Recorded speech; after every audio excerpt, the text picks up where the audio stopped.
All right, let's do the example of the definite integral from 0 to 2 of x squared dx. Now, in section 5.1, we actually did a couple of approximations of this, um, both a right-hand endpoint and a left-hand endpoint. So we had some upper and lower bounds as to what we thought the value was. So let's do it and see if we can get it exactly. Um, so what I'm going to do is I'm looking at the interval here on the x-axis from 0 to 2, and I'm going to cut it up into n equal pieces. Right? So delta x is equal to 2 minus 0 over n, which is just 2 over n. So each one of these gaps here is 2 over n. So actually, since I'm starting at 0, when I add on 2 over n, that's where I am. That's 2 over n, and then the next one would be 4 over n, and the next one would be 6 over n. And I think we can say, so this is x1 at 2 over n, x2 at 4 over n, x3 at 6 over n. So I think I can say that xi is going to be 2 times I over n. Why did it not write and then it wrote twice? Okay.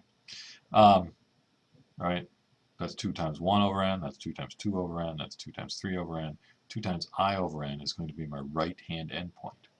So what I'm looking at now is I'm going to look at the limit as n goes to infinity, the sum, I equals 1 to n, of take this point, 2i over n, and plug it into the function x squared. So I'm taking 2i over n and squaring it. So that's my xi star, which are just the xi's, plugged into the function of x squared, and then multiplied by delta x. Well, the delta x was just 2 over n. So I'm looking at the limit as n goes to infinity of the sum, I equals 1 to infinity, of 2i over n squared times 2n. Right, that's the 2n is the delta x here. So on a button, what do we have? Okay. Inside the summation here, the variable is I. 2 is a constant, n is a constant. Actually, let's just multiply this out first here. This is the limit n to infinity, the sum I equals 1 to, not infinity, this is the sum I equals 1 to n. So this would be 4i squared over n squared times 2, looks like an 8i squared over n squared. Now here's where I'm going to use some of those properties.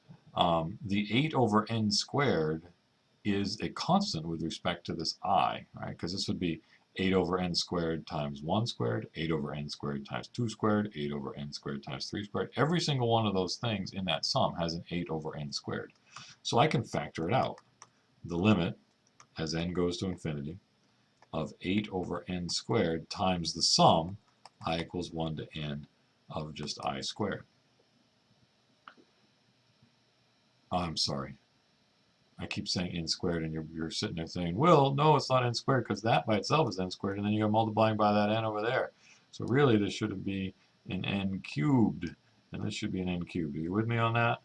Then I got this is a 4i squared over n squared, and then I'm multiplying by 2 over n. So anyway, on the bottom, I've got an n cubed. Sorry about that. Anyway, the 8 over n cubed is here. Now I can actually add the summation up, because this is one of the formulas that I wrote in the previous video. The sum I equals 1 to n squared, sorry, I equals 1 to n of I squared is n times n plus 1 times 2n plus 1 over 6. Okay. Now, if I were to multiply this all out and multiply it all out on the bottom, I got this big old polynomial on the top and a polynomial on the bottom, and taking the limit as n goes to infinity. Really, all that's important is the biggest power of n. So I'm looking at this saying, this is going to have an n cubed on the top, times 8 times 2. So there's going to be a 16n cubed on the top, and there's going to be a 6n cubed on the bottom. Yeah, there's going to be some squares and n's and constant terms, but an n is big. N cubed is huge compared to n squared or n or a constant, right? And so that's really the only thing that matters when we're taking that limit. Anyway, the n cubes cancel out. I got a 16 over 6, which is 8 over 3, which is 2 2/3.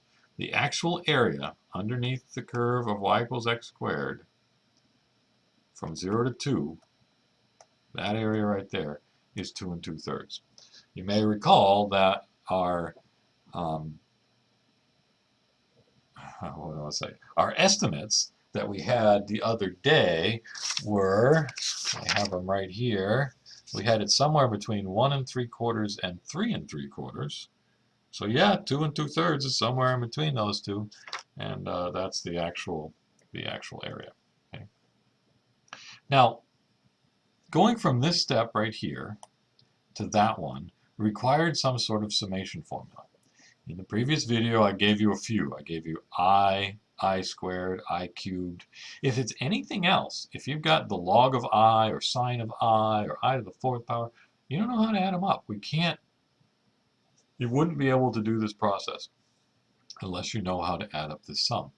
So the more summations you know formulas for, the better off you're going to be. But for the time being, the only time we'll be able to actually do this and evaluate the limit is when we're dealing with a fairly small polynomial function. Any other functions, we're going to have to settle for just estimating. Okay. So anyway, there's one example of using summations and limits to calculate the area underneath a curve.